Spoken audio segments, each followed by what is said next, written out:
Today we've got another election flashback, and we're going to go back to 2018 and take a look at the elections for governor. You might remember, except in the U.S. Senate where the Republicans gained seats, this was a blue wave election. It was the midterm election during the first Trump term. So real quick on the top line, the Dems had a great night. They flipped 7 seats. Republicans lost control of 6 of them. Now if you look at the percentages of the overall popular vote, it's actually not that much of a gap. Dems at 51.3, Republicans 48.3. So we're going to take a quick stroll through these 36 states and see if anything notable happened in the primary or in the general. Let's get started in Alabama. This is a pretty red state. Nothing too notable happened here. Kay Ivey had already assumed the governorship after Robert Bentley resigned. She had some action in the primary, but she did get a majority of the vote. Dems really did not make this competitive at all in the general. Ivey won by 19 points. In the next state of Alaska, there's an unusual situation. There was actually independent governor Bill Walker. Now Walker started to run again for re-election, but eventually he dropped out and endorsed the Democrat Mark Begich. But Bill Walker was still on the ballot and he got 2% of the vote. Meanwhile, Republican Mike Dunleavy won by 7%. So it's single digits, but it's not exactly a nail-biter, especially in a blue year. So this was technically a pickup here for the GOP and probably the only bright spot of the night. Let's go down here to Arizona. This one had Doug Ducey winning his second term, and he won it very comfortably by over 14 points. He got 56%. Even during this time, in some other offices, the state had already gotten a lot bluer. But for governor, Doug Ducey did not even break a sweat here. And there's only been one election since, but that was one the Republicans lost. But there is still a lot of red vote in this state, depending on who the candidate is. Next state, we've got Arkansas. And what can you say here? Look at Asa Hutchinson. He blows through his primary with about 70%. Then in the general election, he wins by 34 points. He would later go on to become a Trump critic. But back in 18, there was absolutely no stopping Asa. How about the next state, California? Well, this is when Gavin Newsom succeeded Jerry Brown, and there was really no contest here. Republicans did secure one of the top 2 spots, and they made it to the general election. But John Cox was absolutely no match here for Newsom. He only got 38% of the vote, Newsom putting up about 62. The result of this race surprised absolutely nobody. Let's go to Colorado. This was an open seat, so Republicans were hoping to be able to make this seat competitive, but because of the national environment, there was no chance. Congressman Jared Polis first won his nomination with about 45%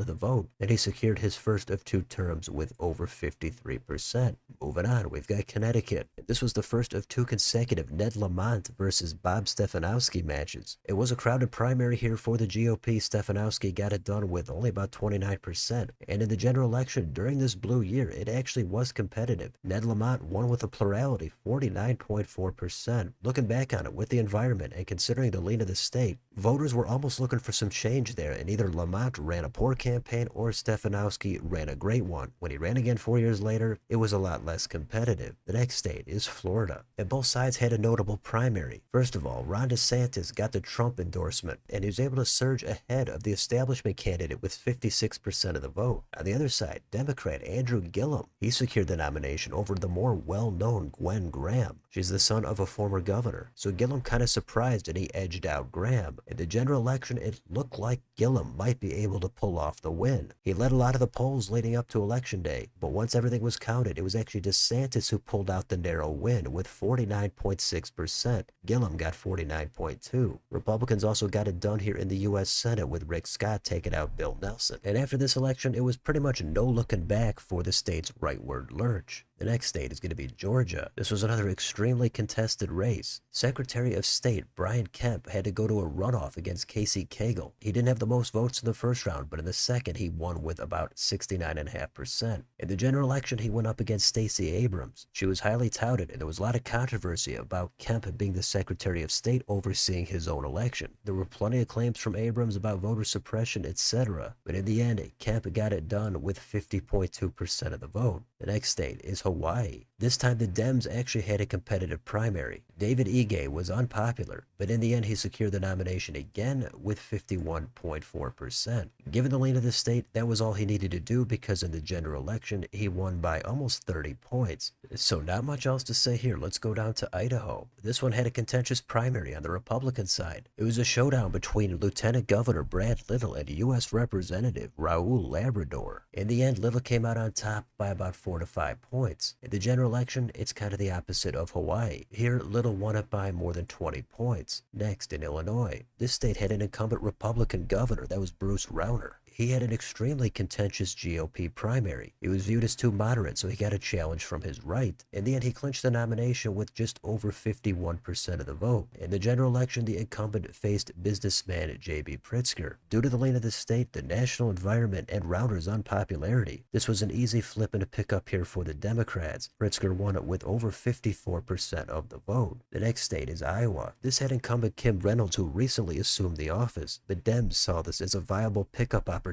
The polling showed it close, possibly the Democrats favored, but in the general election, businessman Fred Hubble came up just short. He got 47.5 to Reynolds' 50.3. So that was a pretty close race. The GOP holds on. But in Kansas, this is a red state, but it was an open seat. In the GOP primary, Chris Kobach barely edged out incumbent Governor Jeff Collier. Collier also recently assumed the governorship, so that was extremely close. Kobach was viewed as more controversial. So in the general election, it was actually Democrat Laura Kelly that flipped the seat with 48% of the vote. Kobach got 43, and Greg Orman, the independent candidate, got 6.5. So that's a huge win for the Dems to go into some red territory. Let's go on to Maine. This was an open seat after Paul LePage, the Republican, served 2 terms. For the Dems, with ranked choice voting in that primary, Mills did eventually win it after 4 rounds with 54%. In the general election, voters were looking to go in a different direction. Mills had the flip in the pickup here with about 51%. Sean Moody got 43.2, and another independent candidate similar to Kansas pulled in about 6. Next state, we've got Maryland. This had incumbent Republican Larry Hogan running for re-election. The Dems actually did have a contentious primary. Eventually, Ben Jealous was their nominee with just under 40%. And even though this is one of the bluest states out there, and it was a blue wave national environment, Larry Hogan proved to be popular, and he won by about 12 points. It was expected that he would win, but it's certainly notable to point out a Republican winning in a blue-leaning year in a blue state. About Massachusetts, it's kind of a similar story. Incumbent Charlie Baker was very popular. He absolutely coasted to victory. He actually won by about 33 points here, and even though it's also an extremely blue state, the Democrat was just completely ineffective here against Baker. Next state, Michigan. Now this was an open seat to replace Republican Rick Snyder. The Republicans put up Attorney General Bill Schuette. Gretchen Whitmer was the nominee for the Dems, and it was just time for change in this state. It wasn't really that competitive or unexpected. Whitmer won by about 10 points. So that was another crucial flip for the Democrats in the Rust Belt. But in Minnesota, well, this was another open seat. Eventually, Tim Walz became the nominee for the Dems. Former Governor Tim Pawlenty tried to mount a comeback, but he came in second place to Jeff Johnson in the primary. But similar to Michigan, Tim Walz won by about 11 points. The only difference here was this was a hold for the Democrats. Next, in Nebraska, this is a quick one. We've got Pete Ricketts, the incumbent Republican. He won re-election by 18 points. How about in Nevada?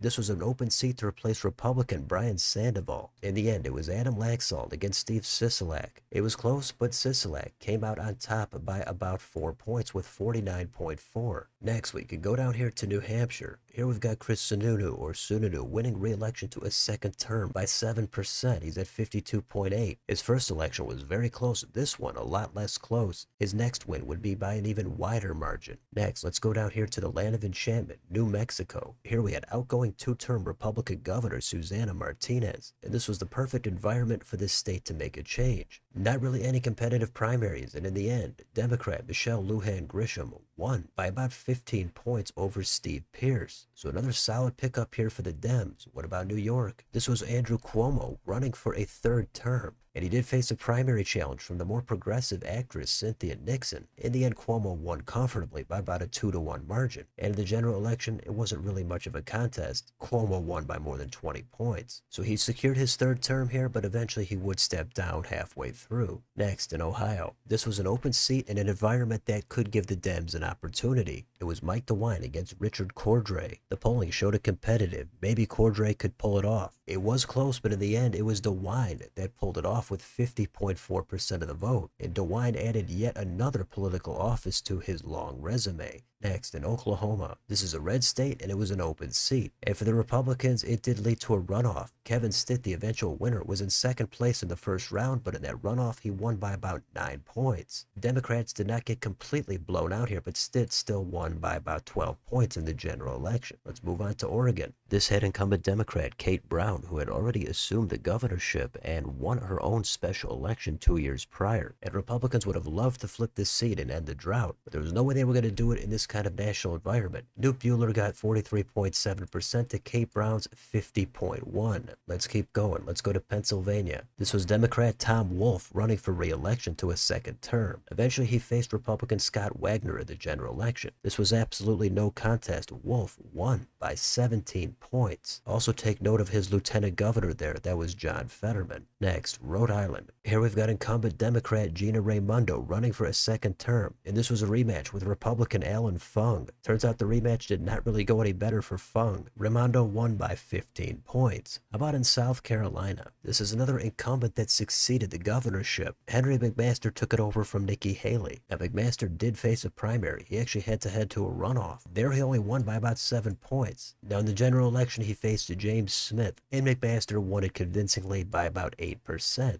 Next in South Dakota, this was a great race and we had an open seat. Kristi Noem for the Republicans eventually got through her primary, and in the general election she faced Democrat Billy Sutton. Sutton seemed like the guy who might be able to end the drought here for the Dems. He seemed relatable, he seemed moderate enough for the state, plus the national environment, but he came up just short. He got 47.6 to Noem's 51%.